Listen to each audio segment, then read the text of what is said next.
Hello, listeners, and welcome to another episode of Subscription Scaled. I'm your host, Nick Frederick. With me today is Liz Connolly. She is the founder and president at Trifecta. Liz, welcome to the show today. Thanks for having me. Excited to be here. Well, great. I can't wait to dive in and learn more about the Trifecta story. But why don't you tell us a little bit about your background and how you came to become a founder at Trifecta? Yeah, absolutely. Before I started Trifecta, I was working at a company here in Sacramento called POS Portal. And I started a division there within the company and really took it from, concept all the way to about 30 million. And that experience really kind of gave me the confidence that, I could start my own thing. I started talking with Greg, who's my brother and co-founder, about ideas, and he had a drink company at the time he was running that I had invested in, and really always considered him to be a mentor. So we talked through several ideas, and we really wanted to help solve the obesity epidemic, in America. So we looked at meta-analysis studies in nutrition, and ultimately, it's not actually that people don't know how to eat healthy. Most of us actually know how to do that. It's we don't have the time to do it, right? Making 3 meals a day it's very impractical for most of us. So what if we could deliver, healthy meals directly to people's door? And back then, in 2015, paleo was kind of the hot thing. So that's what we started with. And I'm a vegetarian, so we incorporated that as well. And then just kind of like a general healthy, clean eating plan. So yeah, we popped up a website, started production, in 2015, and, it really started to take off very quickly because we were, solving a problem that literally everyone has and struggles with every day. I don't know a single person that is like, oh yeah, healthy eating, no problem, super easy. I don't like donuts, whatever it is, right? Right. So really just being able to solve that, in a very simplistic way. We call it kind of pushing the easy button, in our words. That's what rocketed the company, into success. Yeah. So being a payments person yourself, I mean, I've been a payments person for 15 years, so we'll love to dive into that later. But Sure. What took you from payments into nutrition?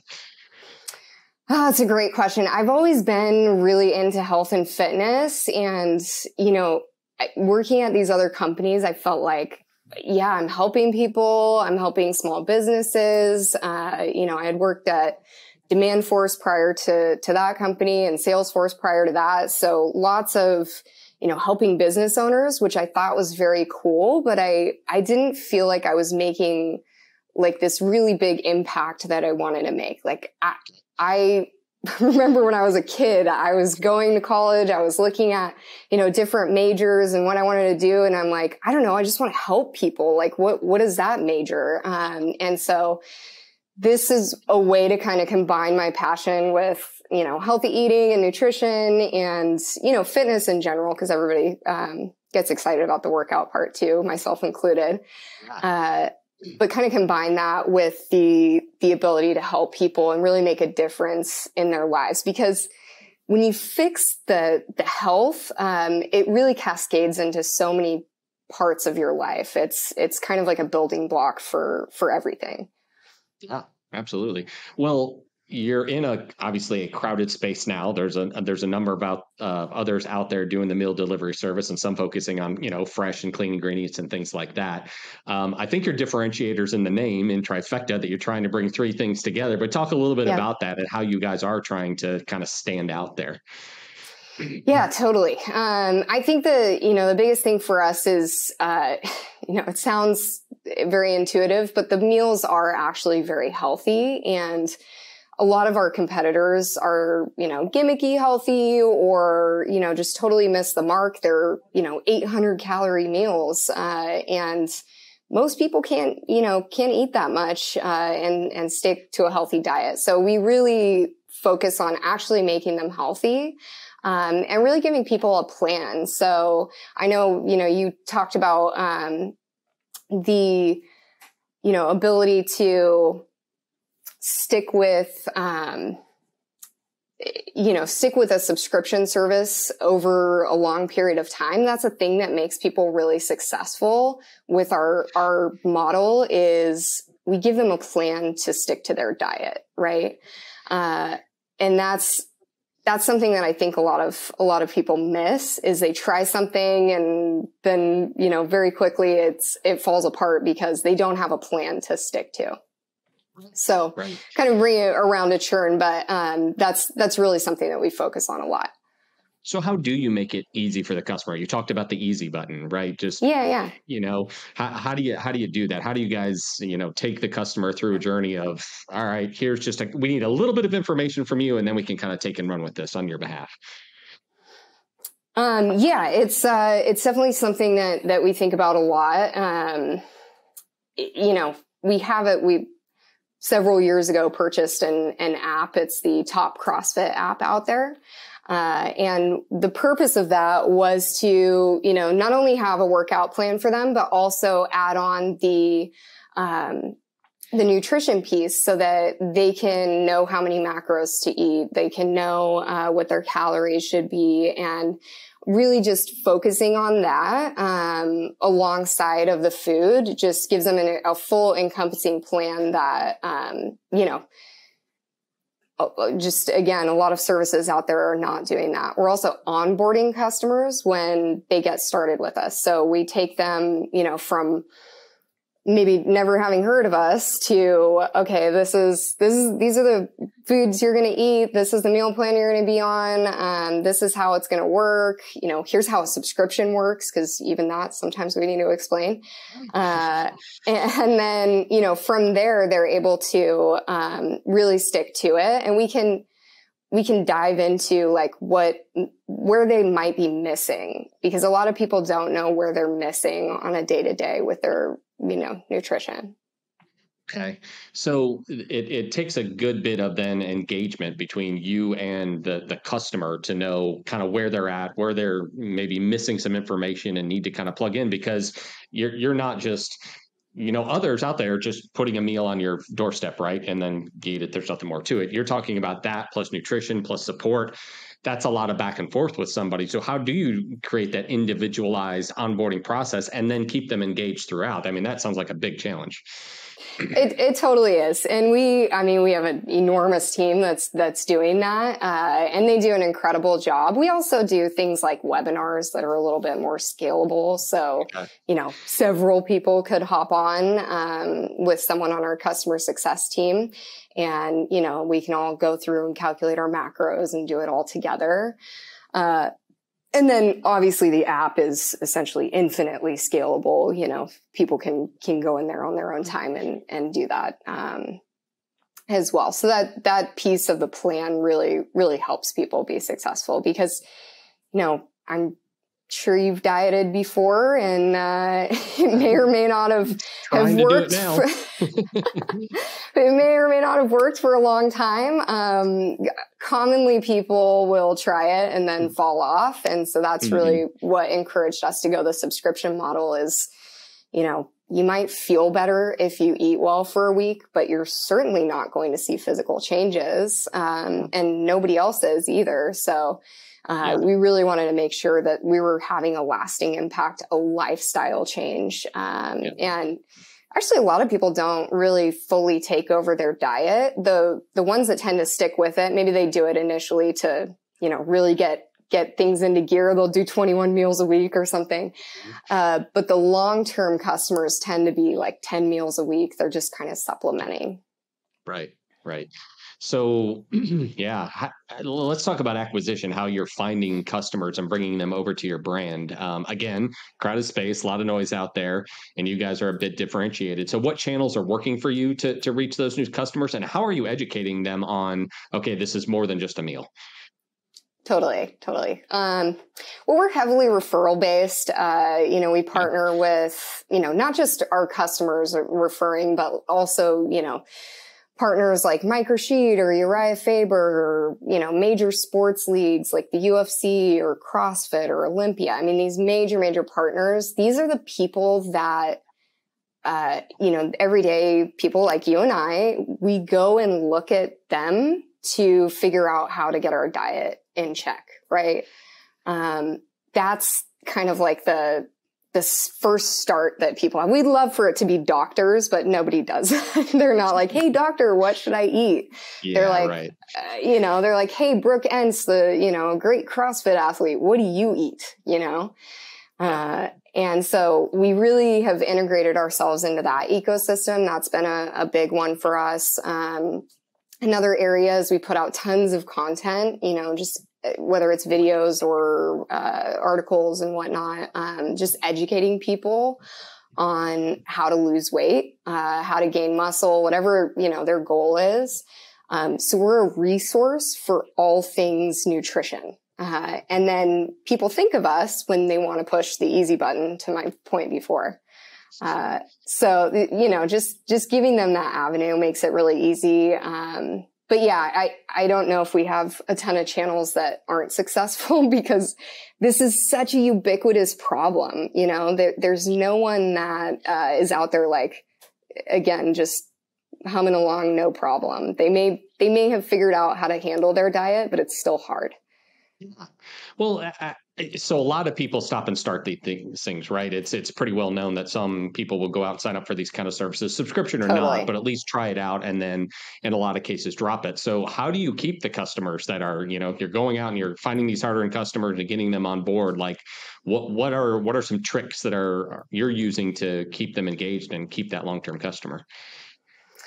It's super common to go on and off your diet. We've all done it. We want to provide we want to provide that best possible experience, with the food itself, with our customer success team, with our blog, you name it, any interaction that you're having with us. We really want to make it, the best possible experience. So, when you have a wedding coming up or a big event, you're going to, restart. And maybe it's not something long-term. Maybe you come on and off. That's totally fine too. But really what we've seen, kind of back to having a plan, is if people are successful, they're going to stick around a long time. They're not going to buy a ton of food one week and then quit the next week. Right. We don't really try to optimize 1 week worth of food. We're in this for the long term. We know that if they're successful, they'll share it with their friends. Their friends will see them after losing 10, 20, 30 pounds and say, wow, I don't even recognize you. And that is the best motivator you can possibly have to getting, people sticking around, and attracting new customers, obviously. It really comes in our success. Our success comes in our customers' success. It's very similar to, I know people talk about, well, it's all about the product. And, in some ways we're selling, that after state, that like, oh, I'm in the best shape of my life, versus actually the food itself. So that's really kind of how I think about our product. Well, you're right. There is absolutely no better referral than, somebody who can show a physical difference to their friends and family and online, through social media. I mean, that's got to be the best possible referral you could hope for. Right? Totally. Yeah. Well, what about the subscription model for you made sense from the beginning here? Because you could have gone a different route and just allowed people to choose one-off meals or a package of meals and then hope to get the next sale. But why do you think subscription makes sense? Yeah, I come from, a SaaS background, so demand force and Salesforce, they're, it's really kind of ingrained in me. Felt like a no-brainer. But again, you can't make a significant change with 1 week of eating healthy. We're not selling shoes where, okay, maybe you really only need one pair of shoes. We're eating every single day for the rest of our lives. And it's really about what keeps people sticking around with it is finding the meal plan that works for you. And sometimes that's switching it up. Sometimes, people will change what diet they're into. They started on vegan, and we'll talk to them and they'll be like, well, I'm not actually vegan. It just seemed like a cool plan. And we're like, oh, geez, maybe you'd enjoy this other one more. And just really it comes down to that consistency, is everything in our space. And we really try to talk to our audience in that way that, we're not selling, snake oil or anything like that. Like, this is truly how you get healthy. And I think that goes a long way with people. They know we're being honest and we're giving them the tools, but that it's not going to be incredibly easy either. They have to stick to the food. They have to follow the plan, eat the right portion size, all of that stuff. Mm-hmm. So we keep it very real, but also, try to give them options because we know one diet isn't perfect for everyone. Yeah. Well, so then on the flip side of that, what are you doing when customers are trying it and are coming back to cancel one way or another? And I'm sure there's a variety of reasons, just don't feel like it's working for them, or, you've got some that are maybe piling up some food or things like that. Totally. So, what are the reasons that you're seeing, and then how are you combating that? Yeah, I mean, again, it really goes back to having a plan. Oftentimes people don't have a plan, so they'll come back to us, let's say after a couple weeks, and they're like, hey, I haven't lost any weight. I'm going to quit. Mm-hmm. Or, hey, you sent me fish and I hate fish. I'm going to quit, you name it. There are a lot of solvable things that people reach out about. So we've empowered our team to really help them solve those different things. So we'll, not send them fish if they, hate fish, whatever it is, or walk them through how to plan their diet, because it's not necessarily super intuitive or easy. Help them, understand where they're falling down. And we've really built the business to have pretty much every plan you can imagine and every cadence as well. So you could be every other week, once a month. We're really trying to give our customers what they want. So whatever works for them is what we're providing as much as possible. That level of customization at a customer level can create a lot of complexities for subscription businesses, where Totally. You want those, efficiencies and the scalability that comes with treating things the same, right? So How are you balancing between those two things? That's got to be a challenge. Oh, it's a great question. This is definitely a bigger challenge the smaller we were. So in the early days, we pretty much didn't do any customization, and we had, maybe a third as many meal plans. So it was very different because we didn't have the scale. We really couldn't take that on. And as we've grown, we've been able to add, okay, you can exclude different things. I don't want nuts in my meal plan, whatever it is. And started really allowing for a lot more, customization, as we were scaling the business. And then again, early on, it was pretty cut and dry just to be able to get to that point. We'd have people on the paleo diet and they'd be like, oh, we can't do nightshades. And I'm like, I'm sorry, I can't help you. In the early years, I'm like, I don't know what a nightshade is, but I don't think we can help you with that type thing. Right. So yeah, it's definitely evolved over the years. Yeah. Well, what has that meant in terms of technology and people and processes, like as you've added more capabilities and ability to customize for customers throughout? I mean, it's easy to make decisions, not easy, but will you make some decisions when you're a startup that are for solving the problem that you have in front of you right now, right? But how have you tried to make technology decisions, people decisions that are scalable and flexible down the road as you've grown?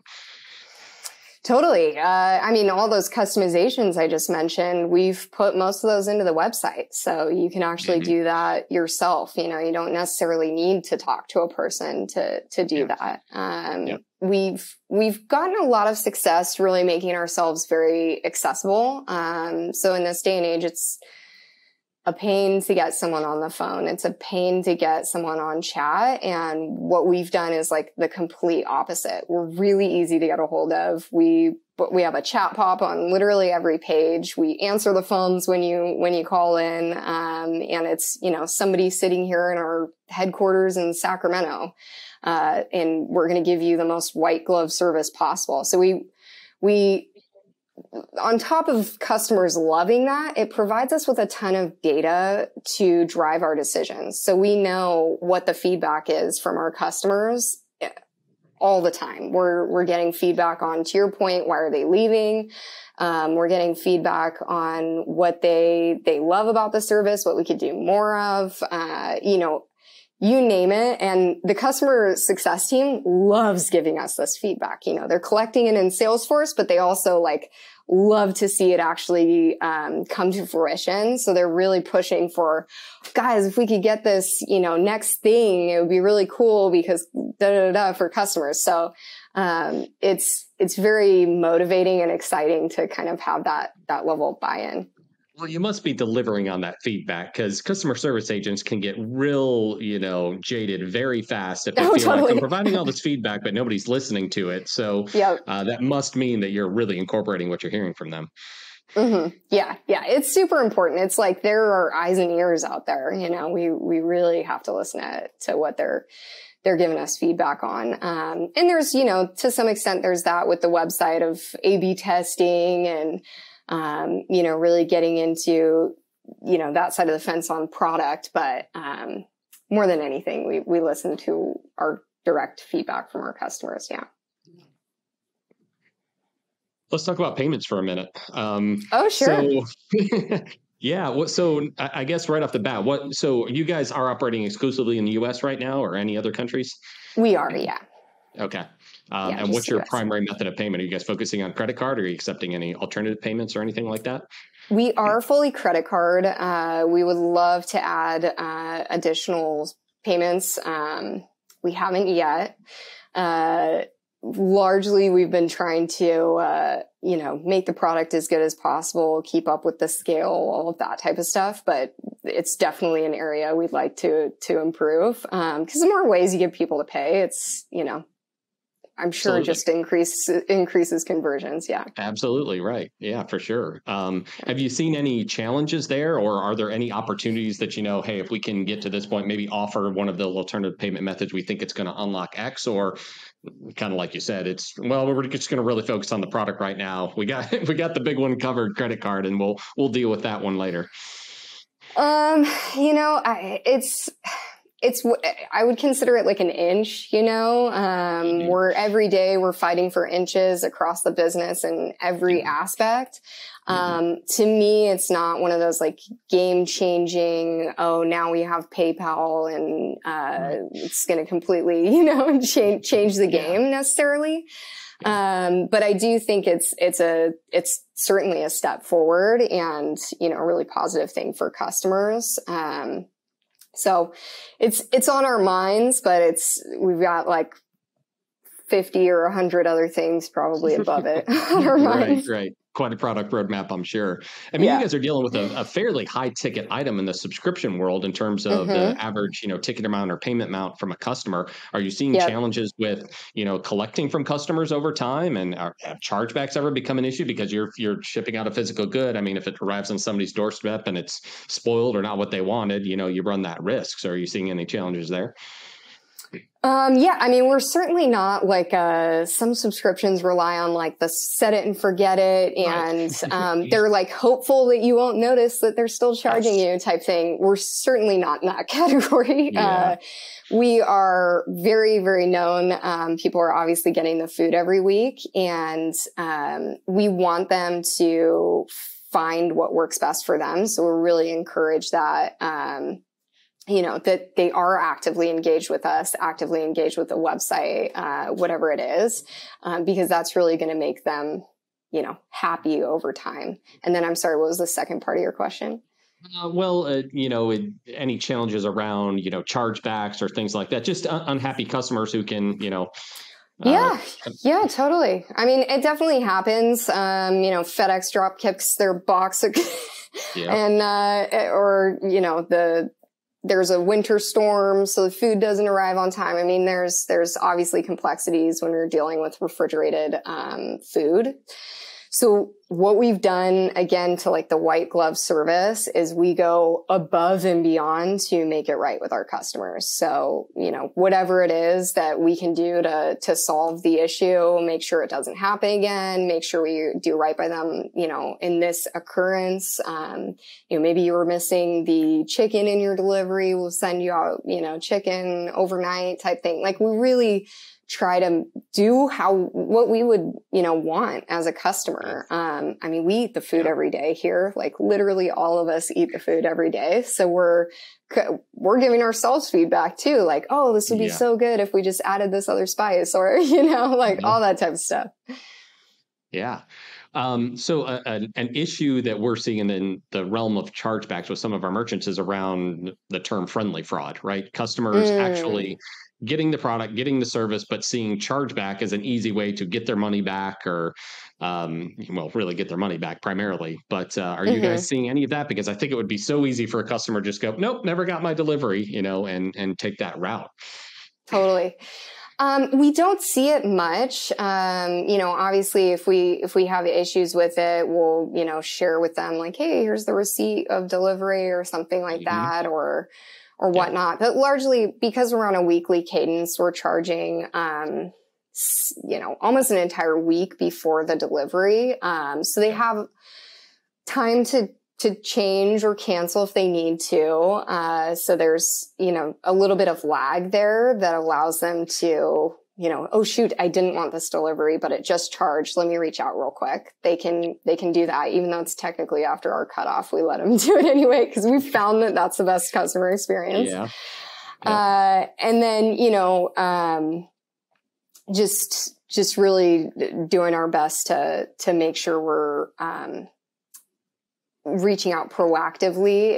If we get a chargeback, like, we literally just call them and try to figure out what's going on. $150 in the grand scheme of things is probably not that big of a deal to us, but ultimately we want to figure out what happened with the customer and make it right. Certainly. Well, that's certainly going further than most would do. A lot of subscription merchants just take a chargeback as a cancellation, and write it off and move on. But, certainly for your business, it makes a lot of sense to reach out and find out why, not only for that particular customer relationship, but if there's something to be learned from it, right, to take forward into the next customer relationship. Totally. Makes a lot of sense. Yeah.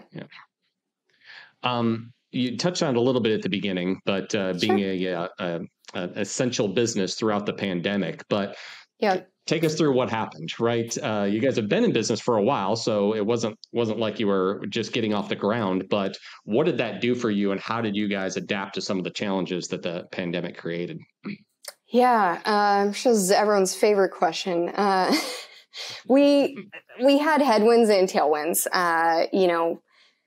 Fully prepared food during a pandemic is something that people need and want directly to their door. It really kind of fit in that way.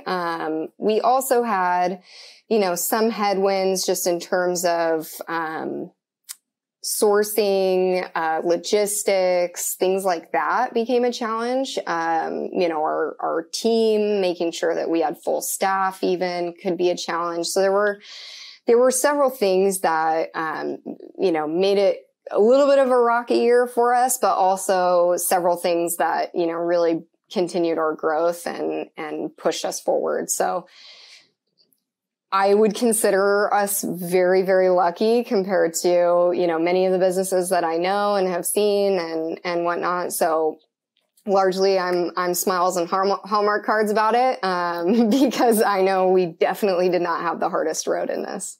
Yeah. Does being in California in terms of sourcing and supply chain for your product, is that where a lot of it's coming from? And was that one of the reasons why it was okay? Makes a lot of sense. Exactly. Yeah, exactly. For sure.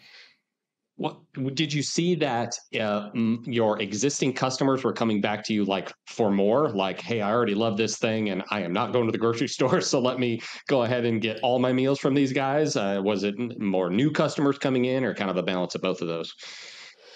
A lot of both. A lot of people will, it's very common to switch to our a la carte line, which is essentially like a simplified version of the meal plans. And people will actually do that for their full family. The price point is quite a bit lower. It's like $6 a meal. So it's super reasonable. You're still getting very premium meals.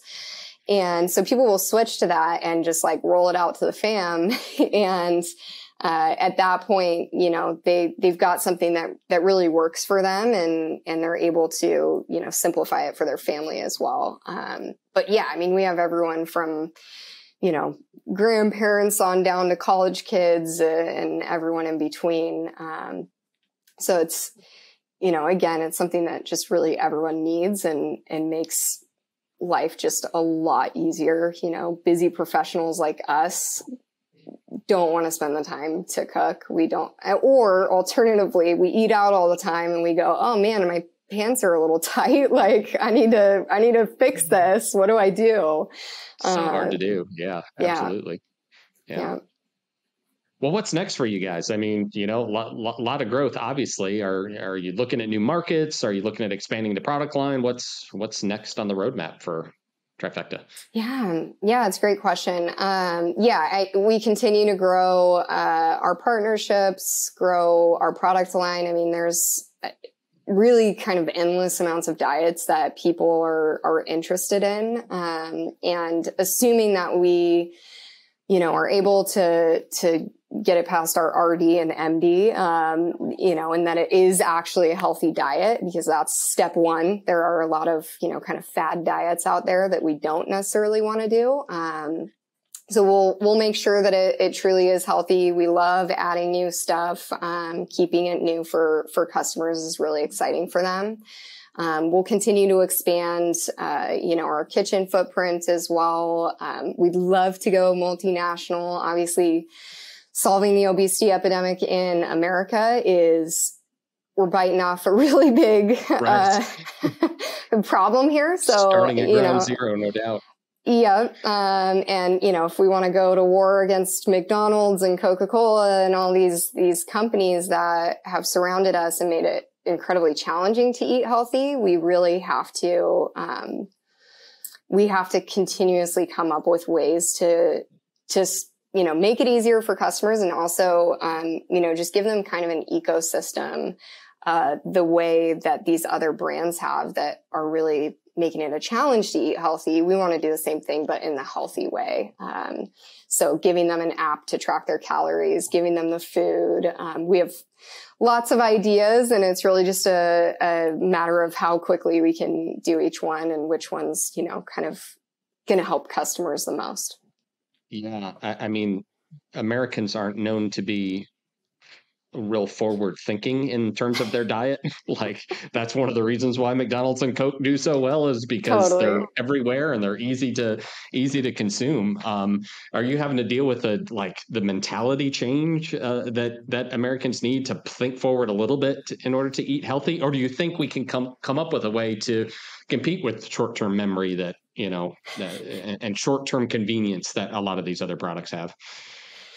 Well, something that we've done kind of from the beginning is make it a cool brand. So we didn't call it like Liz's vegetarian meals or, you know, Greg's paleo meals. Like we made it something cool, Trifecta, which people think is very cool, and also partnered with all the, you know, the cool athletes and celebrities. And what's cooler than the UFC? You know what I mean? So making it like the cool thing to do, we think can outcompete these other companies. But to your point, I mean, it is psychology. It's 100% psychology. It's, you know, really understanding how to make a behavioral change, because it's almost like learning how to be ambidextrous. You know, you want to catch the ball with your left hand, but can you catch the ball with your left hand? Right. It's the same thing with your diet. Yeah. You know, you shouldn't have the McDonald's hamburger and fries and supersized drink or whatever. And it smells really good. And it's comfortable and convenient, but yeah. Right. Yeah.